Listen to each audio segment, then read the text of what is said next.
With a 6.44-inch display, the Mi Max from Xiaomi is too big to be called as a smartphone and too small to be called as a tablet.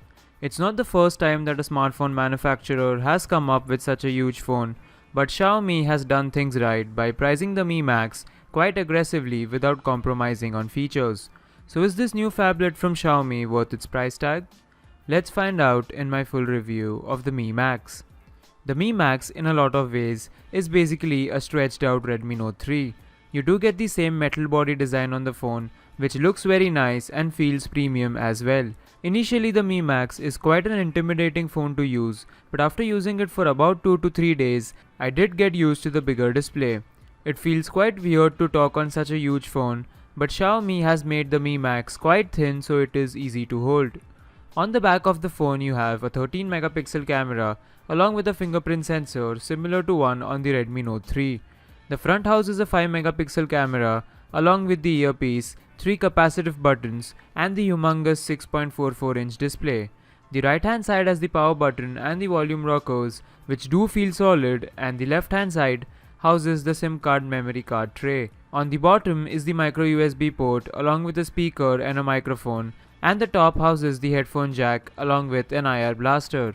The display on the front, like I said, is a 6.44-inch 1080p panel which has a pixel density of 342. The display of the Mi Max is its ultimate selling point, and the phone does not disappoint here. It has a very good color reproduction and decent but not so great viewing angles. The visibility in direct sunlight is also okay, and with 342 pixels per inch, the display is sharp as well. With such a huge display, things like browsing the internet, gaming, navigation using maps is a joy, and the typing experience has also been effortless because you can type more accurately and effortlessly on such a big screen. I really enjoyed watching videos on such a big display, and the Mi Max is actually an amazing device for content consumption. However, the built-in speakers are not impressive, and the audio via the headphone jack could have been a little louder. In terms of hardware, the Mi Max is again very similar to the Redmi Note 3, as we have a Snapdragon 650 CPU coupled with 3GB of RAM and 32GB of built-in storage. There's also another variant of the Mi Max with the Snapdragon 652, but it's not available for sale as of now. The performance of the phone has been very impressive so far, and it is probably one of the best in the segment. All the games like Asphalt 8 and Nova 3 ran without any issues on the phone, and even multitasking was not an issue while using the Mi Max. It glides through the MIUI 7 effortlessly, and I did not face any sorts of lags or stutters while using the phone. MIUI 7 runs on Android 6.0 Marshmallow, and the MIUI 8 update should be rolling out very soon. If you have used a Xiaomi device before, you will feel right at home here. There are some useful additions on this phone like one-handed mode and quick ball, which make navigation around such a huge display an easy task.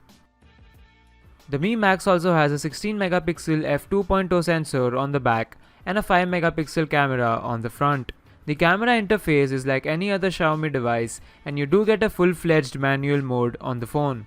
Images shot from this phone are good in broad daylight, but the performance in low light is very average. There is quite a bit of noise in indoor and low lighting conditions, but this is acceptable considering the phone's price. Still, the Moto G4 Plus probably has the best camera in this segment. The Mi Max is also capable of recording 4K video, but the output was not very good and I could see some artifacting in the final video. So overall, I would say that the camera on the Mi Max is decent but not the best.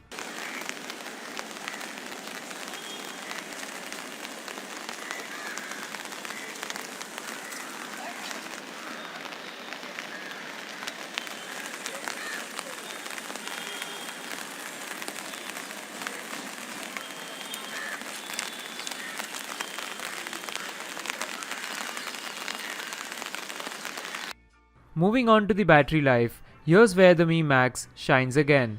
With a 4850 mAh of battery, this phone can definitely get you through more than a day on a heavy use.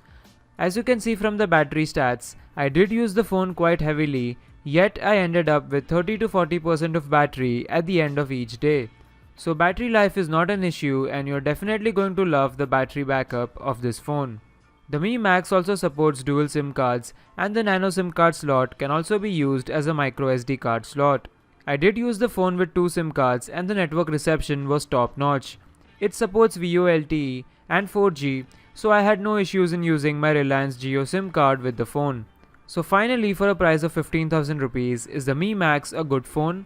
I'm going to say a yes because the Mi Max almost checks all the boxes of being a good smartphone. It has a good build quality, a huge display, impressive performance, and a great battery life. The camera is not the best on the phone, but apart from that, if you like phones with a huge display, the Mi Max is the way to go.